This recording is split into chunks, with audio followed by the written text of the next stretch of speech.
স্বার্থপর এই দুনিয়া কেউরে মনে রাখে না, কারো হাতে সময় নাই, কারো হাতে সময় নাই। এত বেশি যান্ত্রিক মানুষ, এত বেশি স্বার্থপর, এত বেশি দুনিয়া লোভী, কারো হাতে সময় নেই, কারো হাতে সময় নেই, কেউ হাতে সময় নেই। সামনের সিএনজিতে 3 জন মানুষ মনে করেন অ্যাক্সিডেন্টে রক্তে লাশ ভিজা রইছে, কিন্তু কারো হাতে সময় নাই। এই হরন দিতে দিতে কাবজাব করতে করতে আস্তে আস্তে সব পিছনের গাড়ি সাইড দিয়ে দিয়া জায়গা, কারো হাতে সময়, কারো হাতে সময় নেই। ছেলের হাতে টাইম নাই, মেয়ের হাতেও টাইম নাই। সংসার বড় হইয়া গেছে, জিফুতের পরীক্ষা, বাচ্চা কাচ্চার এই হইছে সেই হইছে। আব্বা বোঝেন তো, আমি শহরে চাকরি লইছি, ওনার আগের মতো আব্বা নিজে হোটেলে কয় বেলা খামু, আপনাকে বউরে যদি না নেই আমার সংসার আমি কেমনে চলতাম। বাবা মুসাফিরের মতো, মা মুসাফিরের মতো, কনকনে শীতের রাতে বৃদ্ধ নারী, বৃদ্ধ মা 1 গ্লাস গরম পানি কেউ এনে দিবে এমন লোক নেই। হ্যাঁ, স্বার্থপর দুনিয়া। তাই আখিরাত, যাদের জন্য সুদ নিলেন, যাদের জন্য কিস্তি নিলেন, যাদের জন্য মিথ্যা বললেন, যাদের জন্য কাস্টমারকে ঠকাইলেন, যাদের জন্য 2 নম্বরই রোজগার করিলেন, এই নাফরমান মুসলমান, সেই সন্তান আজ আপনাকে ছেড়ে চলে গেল কেন? যে এখন দুনিয়াতেই চলে গেছে, আখিরাতে সে আপনার কি উপকার করবে? হ্যাঁ, কেমনে বোকামি করলেন? কেন বোকামি করলেন? অথচ আপনার মৃত্যুর পরেও ছেলে পেলে ঢিকে দুনিয়া চালাইতে পারত। আমনে বিল্ডিং করে না দিল, এতিম বাচ্চারও বিল্ডিং হয়। এমন অসংখ্য এতিম সন্তান যে তার বাবাকে জন্মের সময়ও দেখে নাই, পরবর্তীতে তার বাড়িও হয়েছে, গাড়িও হয়েছে, বিল্ডিংও হয়েছে, বিয়েও করছে, বাচ্চা কাচ্চাও হয়েছে। কোনো কিছু আপনার জন্য আটকায় নাই। দুনিয়া আটকায় না, দুনিয়া সবাই পারে মিয়া। ফালতু এই দুনিয়া, তুচ্ছ এই দুনিয়া, খোদার কসম এটা কিচ্ছু কঠিন না। একটা পিঁপড়া পর্যন্ত তার দুনিয়া চালাইতে পারে, একটা কুত্তা তার দুনিয়া চালাইতে পারে, একটা শূকর তার দুনিয়া চালায় নিতে পারে। আপনার ছেলে পারবে না কেন?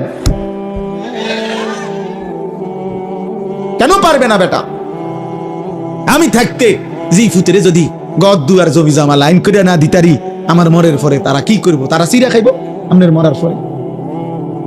আমনে থাকতে শুধু ভাত খাইছে, আমনে মরলে আর আমনের সংসারে কেউ ভাত রাইতো না। আমনে মরার পরে আর বিল্ডিং হবে না, আমনের মরার পরে ব্রিকফিল্ড সব বন্ধ হয়ে যাব, আমনে মরার পরে রাজমিস্ত্রিরা সব বাইর যাবো গা। ধোকা, ধোকা, ধোকা, ধোকা। এই জন্য বাবাদেরকে বললাম, বাবা আখেরাত মিলান, আখেরাত। দুনিয়া মিলাইয়েন না, দুনিয়ার হিসাব দিয়া তৃপ্ত হইয়েন না, দুনিয়া মিলাবেন না। কিশোর যুবক ছেলে তোমরাও আব্বা মনে রাখো, পৃথিবী আখেরাত তো নাই, দুনিয়াও খোদার কসম কোন পাপী, কোন নাফরমান, কোন বেনামাজি, সিজদাবিহীন চরিত্র নারী, অস্থির ছবি, উলঙ্গ দৃশ্য দেখে দেখে যাদের মৃত্যু হবে, খোদার কসম তোর নাম পৃথিবীর কোন জানোয়ারও নিবে না, কোন জানোয়ারও নিবে না। দুনিয়া ভোগ করতে পারবা, দুনিয়া তো একটা দস্তরখান আল্লাহ বিছাইছে একই মাটির উপরে। আল্লাহ বলে দুনিয়া এটা আমার কাছে এত তুচ্ছ, একই মাটির উপরে ইমানদারও খায়, একই মাটির উপরে কাফেরও খায়, একই মাটির উপরে জানোয়ারও খায়। এই দুনিয়া থেকেই তো খায়, জন্তু জানোয়ার তো এই দুনিয়া থেকেই খায়। এটা আশ্চর্য কিতাব মিয়া, এটা অবাক করা কি? আখিরাত আসল, ওয়ালা দারুল আখিরাতু খায়রুল লিল্লাযিনা ইয়াত্তাকুন। আল্লাহ তাআলা বলেন, বান্দা যারা আল্লাহকে ভয় করে তাদের জন্য আখিরাত উত্তম। হুজুর বলছেন আপনাদের সামনে, হুদাল লিল মুত্তাকিন। আল্লাহ বলছে আমার কোরআন থেকে তারাই গ্রহণ করবে কলিজায় যাদের আল্লাহর ভয় আছে, বাকিরা দুনিয়া ভোগ করবে।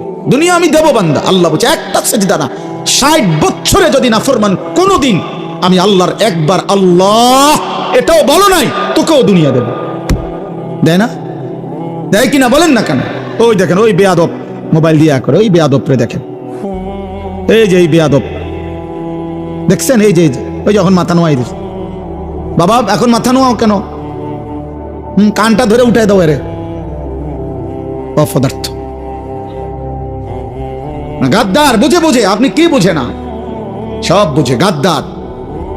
সে মনে করে এগুলো কিছুই না, আমি আমার দরকার আমার শাহওয়াত, আমার মনে যা চায় আমি তাই করবো। হুজুর কি তা? আরে চলো বেটা, কোনো অসুবিধা নেই, কারোর জন্য কেউ আটকায় না। আমার ঘরে আমি থাকি, তোমার ঘরে তুমি থাকো। আমার কবর আলাদা, তোমার কবর আলাদা। আমার যেদিন মৃত্যু হবে তোমার নাও হইতে পারে, তোমার যেদিন মৃত্যু হবে সেদিন আমার মৃত্যু নাও হইতে পারে। না, আলাদা আলাদা, আলাদা আলাদা। এই জন্য আমি এটাই বলছি, আখেরাত চাই, আখেরাত। আমরা মুসলমান, আমরা ইমানদার, আমাদের আল্লাহ আছেন, আমাদের নবী আছেন, আমাদের কোরআন আছে, আমাদের ধর্ম আছে। আমরা পাগল না, আমরা ছাগল না, আমরা দুনিয়াদার না, আমরা লুভি না, আমরা মুশরিক না, আমরা বেঈমান না। আল্লাহ কোরআনে বারবার বলছে ওয়াকালু মা হিয়া ইল্লা হায়াতুনাদ দুনিয়া। আল্লাহ কোরআনে অনেকবার বলছে যে কাফের, মুশরিক, বেঈমানের কাছে এক কথা, জীবন শুধুই কেবল দুনিয়া, দুনিয়া। ওয়াকালু আইদা যালালনা ফিল আরদি আইন্না লাফি খালকিন জাদীদ। আল্লাহ কোরআনে বলে কাফের বেঈমানরা নবীকে বলতো, মুহাম্মদ আমরা মরে গিয়ে মাটির সাথে সমান হয়ে যাব, আবার নতুন করে আমাদেরকে কবর থেকে আবার উঠাবে। কবর পাইব কই, মাটি পাইব কই, আড্ডি পাইব কই? এটা হবে না, এটা আমরা বুঝে ধরে না, এটা বুঝে ধরে না। না না, এটা বুঝেই ধরে না, বিশ্বাস করে না, না শুধু বুঝেই ধরে না। এটা বিশ্বাস করে না হইলে এক কথা, যে বুঝি আমি, তবে আমি বিশ্বাস করি না। হে বুঝেই না, হে মনে করি এটা অযৌক্তিক কথা, অবাস্তব কথা। কোরআন শরীফে আছে ফাকালাল কাফিরুনা হাদা শাইউন আজীব। মক্কার কাফেররা বলতো, মুহাম্মদ আখিরাতের বিষয় নিয়ে তুমি যেগুলো বলতেছো এই কথাগুলোই আশ্চর্য, এগুলো আশ্চর্য কথা। এগুলো কি কও তুমি? এগুলো কি? কিসের হাসর, কিসের মিজান, কিসের ফুলসেরা? এটি কি কও তুমি? কি কও? আবল তাবল, নাউজুবিল্লাহ। হ্যাঁ, হুজুর বলছেন এখন মুত্তাকির, আল্লাহ ভীরু জান্নাতি বান্দার প্রথম সিফাত আল্লাযীনা ইউমিনুনা বিল গায়ব। আল্লাহ বুঝে, কবর না দেখে, আখিরাত না দেখে, আল্লাহকে না দেখে, জান্নাত জাহান্নাম না দেখে কলিজা দিয়ে যে বিশ্বাস করে, আল্লাহ বলেন কোরআন তাকে পথ দেখায়, কোরআন তাকে জান্নাতের রাস্তায় নিয়ে যায়। আমি এই জন্য অনুরোধ করলাম, আমার কথা অল্পই, আমি শুধু মনে করাই দিলাম আখিরাত। দুনিয়া বুঝানোর মতো লোকের অভাব নাই বাবা। এখান থেকে আপনি শুধু বলেন, এইখানে এখন দাঁড়াইয়া শুধু বলবেন যে আমি দেবিদ্বার যামু, শহরে দেবিদ্বারে কেমনে যামু, দেখবেন আপনাকে বুদ্ধি দিবার জন্য 1000 লোক পাইবেন। আপনি শুধু জিজ্ঞাসা করবেন আমি ঢাকা কোন গেলে ভালো হয়, আপনি দেখবেন বুদ্ধি দেওয়ার মতো শত শত লোক পাইবেন। দুনিয়া বুঝাইবার মতো লোকের অভাব নাই, আখিরাত মনে করাইবার মতো লোকের বড় অভাব। আজ যুবক তোমাদেরকে দুনিয়া, এই মোবাইলওয়ালারা প্রত্যেকেই হাজার হাজার ছবি, নারী, কথাবার্তা, কতভাবে তোমাদেরকে দুনিয়ার স্বপ্ন দেখাইতেছে, রঙিন পৃথিবী চিনাইতেছে, যার ফলে চুল বদলায় ফেলছো, চেহারা বদলায় ফেলছো, আল্লাহর পরিচয় বদলায় ফেলছো, নবীর পরিচয় বদলায় ফেলছো, বাবা মা বংশের রক্তের পরিচয় চেঞ্জ করে ফেলছো। তোমরা একটা ছেলে বলো বাবা, যাদের চুল মুশরিক বেঈমানের মতো, এই ডান দিকে বাম দিকে সামনে বড়, তোমার বাবা কি মুসলমান?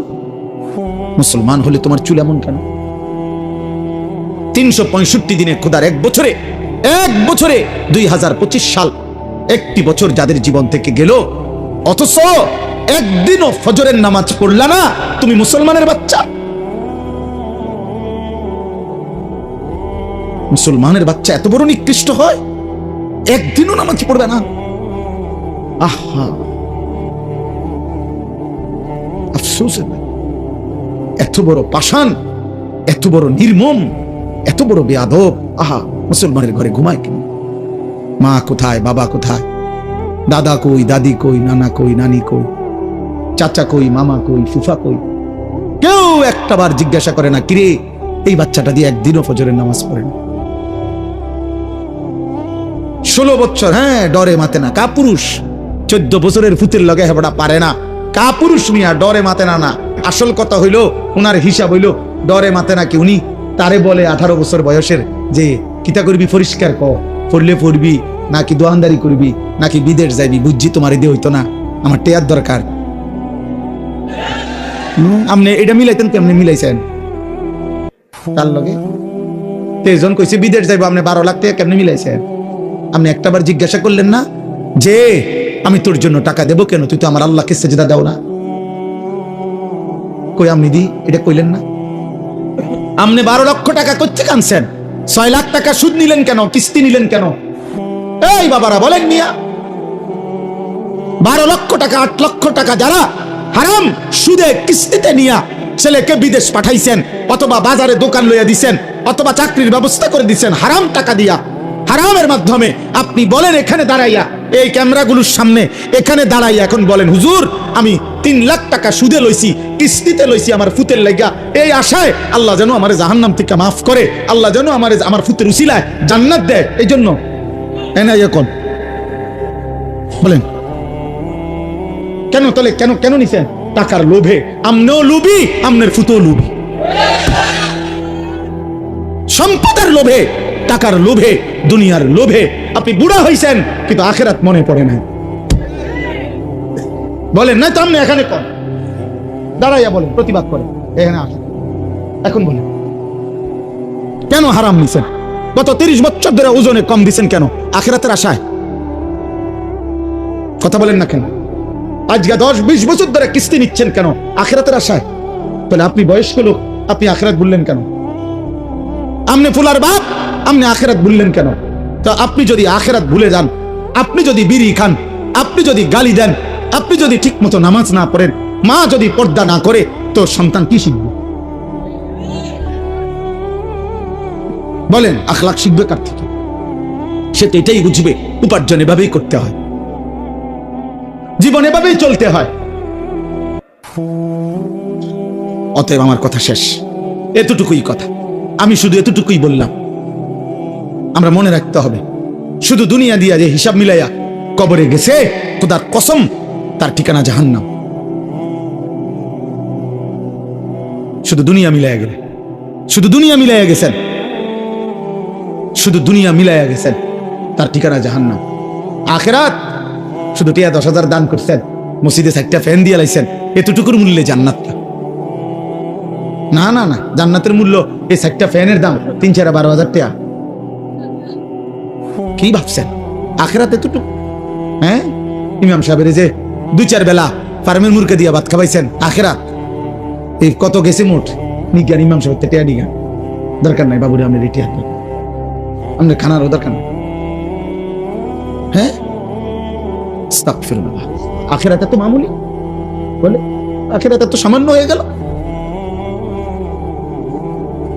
1.25 লক্ষ আম্বিয়া জাহান্নামের ভয়ে কাঁদছে, 1.25 লাখ আম্বিয়া আখিরাতের ভয়ে কাঁদছে, হাসরের ময়দানের ভয়ে কাঁদছে। অথচ নবীরা মাসুম, নবীদের কোনো গুনাহ নাই, নবীরা নিষ্পাপ, কিন্তু কাঁদলেন কেন? আউলিয়ারা কাঁদলেন কেন? সমস্ত আউলিয়ারা বুজুর্গরা কেন কাঁদে? তাহাজ্জুদের সেজদায় আল্লাহর প্রিয় বান্দারা কাঁদে কেন? নামাজ পড়ে নাই এই জন্য? নামাজ তো উনি পড়ছেই, 5 ওয়াক্তও পড়ছে, তাহাজ্জুদও পড়তেছে, উনি জিকিরও করে, তাসবিহও পড়ে, দানও করে, সাদাকাও করে, আল্লাহরেও ডাকে, কোরআনও পড়ে, হালাল হারামও মাইনা চলে, এরপরও কাঁদে কা? তবুও ভয় করে। আখিরাত বড় ভয়ানক, আখিরাত বড় ভয়ানক। অতএব আমরা প্রত্যেকে ইনশাআল্লাহ, কিশোর ভাই, যুবক ভাই, তোমার কাছে বলে গেলাম, আমরা এটা ইয়াকিনের সাথে বিশ্বাস করি, হেদায়েত, ফয়সালা, পরিবর্তন আমার হাতে না, কোনো বক্তার হাতে না, কোনো নবীর হাতে না, কোনো পীরের হাতে না, কোনো আলেমের হাতে না। খোদার কসম, পরিবর্তন, হেদায়েত, জিন্দেগি জান্নাতমুখী, এটা আল্লাহর ফয়সালা। কার ফয়সালা? আমরা শুধু বলে যাই, আমরা শুধু মাইক দুয়ারে দুয়ারে ফেরি করি, আমরা শুধু বলতে থাকি, যেখানে যে দূর সুযোগ পাই আল্লাহর কথা বলতে যাচ্ছি, কিন্তু ফয়সালা কার হাতে? আল্লাহ আমাদেরকে কবুল করে, আল্লাহ তাআলা তৌফিক দান করে। চলেন এবার এই আয়াতগুলোর তরজমা শুনেন, তাইলে এই কথা শেষ। এই যা বলার বলে ফেলছি। আল্লাহ তাআলা বলতেছেন, সূরা ইউনূস 10 নম্বর সূরা 11 নম্বর পারা, আল্লাহ তাআলা বলেন, যাদের মধ্যে 4টি মন্দ অভ্যাস, তাদের ঠিকানা নিশ্চিত জাহান্নাম।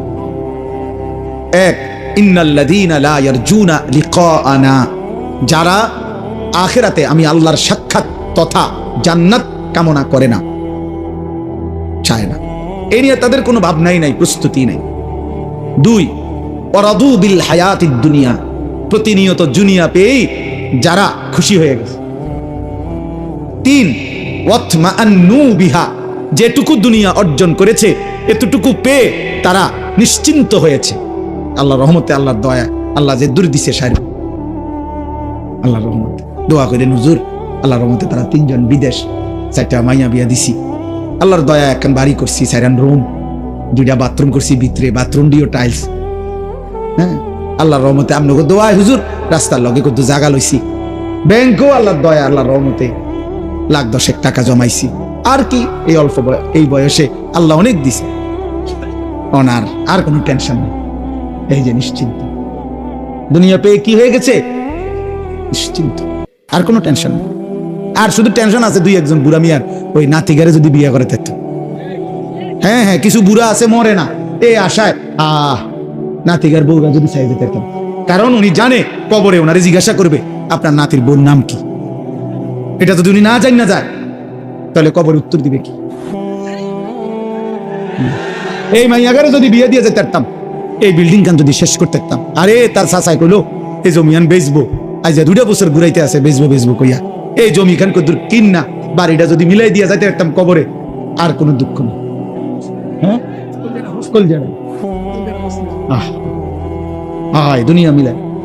দুনিয়া মিলাইয়া নিশ্চিন্ত, যেটুকু অতৃপ্তি দুনিয়া নাই দেখি, দুনিয়ার যেখান থেকে যে দুর্কমতি, এই জন্য একটু অশান্তি, আর নাই তো শান্তি। ওয়াল্লাযীনা হুম আন আয়াতিনা গাফিলুন। আর শেষ হলো আল্লাহ বলে প্রতিনিয়ত আমার আয়াত, আমার বিধান, আমার হুকুম, আমার কোরআনের ব্যাপারে যারা গাফেল, আল্লাহ নাই, নামাজ নাই, সেজদা নাই, হালাল হারাম নাই, আমার কথার আনুগত্য নাই, আমার রাসূলের অনুসরণ নাই, এই 4টা যারা আমি আল্লাহর সাক্ষাৎ জান্নাত চায় না, যারা প্রতিদিন দুনিয়া পেয়ে খুশি, যারা যেটুকু দুনিয়া অর্জন হয়েছে তাতে নিশ্চিন্ত, আর যারা আমি আল্লাহর আয়াত বিধানের ব্যাপারে গাফেল, আল্লাহ বলেন উলাইকা মাওয়াহুমুন নারু বিমা কানু ইয়াকসিবুন। তাদের সারা জীবনের সমস্ত চেষ্টা অর্জন মেহনতের বিনিময়ে আল্লাহ বলে তাদের ঠিকানা শুধুই জাহান্নাম, জাহান্নাম, জাহান্নাম। এই যে কোরআন শরীফের আয়াত, জাহান্নাম। আপনি ফেরেশতারে জিঙ্গাইন যাইয়া, ফেরেশতা ও কিতা কোন আমি জাহান্নাম কা আমার বিল্ডিং? ফেরেশতা বলবে এই কারণে। হ্যাঁ, আমার জাহান্নাম কেন? আমি না টাইলস লাগাইছি ঘরে। ফেরেশতা বলবে এই কারণ।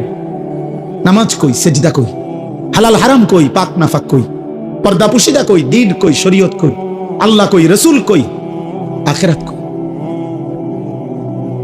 অতএব আব্বা খামখেয়ালি করবেন। কোন এক ছেলেও যদি বুঝো তুমি বদলাও, একজনও যদি বদলাও, বদলাবে তো আল্লাহ। ফিকির কর, সবাই দেখা দেখি নষ্ট হয়ে যায় না, নারী দেখে, ছবি দেখে, অশ্লীল দৃশ্য দেখে বাবা নষ্ট হয়ে যায়। পৃথিবী মনে রাখবে না, আখিরাতও মিলবে না। দুনিয়াও নাফরমানকে মনে রাখে। ফেরাউন দুনিয়া ভোগ করছে, পৃথিবী কোন কুত্তার নামও ফেরাউন রাখে না। আজ পৃথিবীতে কোন কুত্তার নামও নাই নমরুদ, কোন কুত্তার নামও নাই আবু জাহেল, কোন কুত্তার নামও নাই আবু লাহাব। নাফরমানকে কেউ স্মরণ করে না। 1450 বছর আগের এক কালো গোলাম, হাবশি গোলাম বেলাল, আজও লক্ষ কোটি ইমানদারের সন্তানের নাম বেলাল। সেজদাওয়ালা ভোলে না, বেলালের নাম আজও আছে, ইসরাফিলের ফু পর্যন্ত থাকবে। ইনশাআল্লাহ কইতে না থাকবে। হ্যাঁ, এটা আল্লাহর ফয়সালা, এটা আল্লাহর ফয়সালা, আল্লাহর কোরআন। আল্লাহ বলছে ঈমান এবং আমলের বিনিময়ে আমার সৃষ্টির অন্তরে আমি ভালোবাসা আমি নিজে আল্লাহ দিয়ে দেব। প্রতি যুগের মানুষ নাই তো জুনায়েদ বাগদাদিরে চেনে কেন? উনি তো এই এলাকার না। প্রত্যেক জামানার মানুষ আব্দুল কাদের জিলানীকে চেনে কেন? প্রত্যেক জামানার মানুষ আবু বকরকে চেনে না কেন? এবং সবাই আগে, আজ থেকে 500 বছর আগে মানুষ যেই পরিচয়ে চিনত, আজ ওই পরিচয়ে চিনত। কথা বোঝেন না? না ক্ষমতা থাকলে বিরাট কিছু, ক্ষমতা না থাকলে কিচ্ছু না, এমন তো না। ক্ষমতার পরিবর্তনে বাইজিদ বোস্তামির ইজ্জতের পরিবর্তন হয়েছে? ক্ষমতার পরিবর্তনে আব্দুল কাদের জিলানীর ইজ্জতের পরিবর্তন হয়েছে? হয় না, হবে না। কলিজায় ভালোবাসাই থাকবে ইনশাআল্লাহ। এজন্য আমি বলছি 1000 বছর পরের বাচ্চাও, আগামী 1000 বছর পরে আমার বাংলার জমিনে যেই বাচ্চাটা জন্ম নিবে, ও যখন 10 বছর হবে ইনশাআল্লাহ শহীদ শরীফ উসমান হাদি রাহমাতুল্লাহি আলাইহি এই যুবকের নাম সেও জানবে, সেও শ্রদ্ধা করবে। মনে রাখো, 1000 বছর পরেও পৃথিবী তাকে চিনবে। হাদি মরবে না, আর ওই পাপী তার হত্যার সাথে যাদের জড়িত, ওই বেঈমান নাফরমানদের নাম পৃথিবীর কেউ নেবে না, কেউ নেবে না, বলাইও যাইতে পারবে না। শেষ পর্যন্ত রবের ফয়সালা যেখানে, সেখানে সে নিশ্চিত বেইজ্জতি হবেই হবে ইনশাআল্লাহ। আর ইমানদার হাদির পবিত্র রক্ত থেকে লক্ষ কোটি সাহসী ইমানদার যুবক দেশপ্রেমিক তৈরি হতেই থাকবে।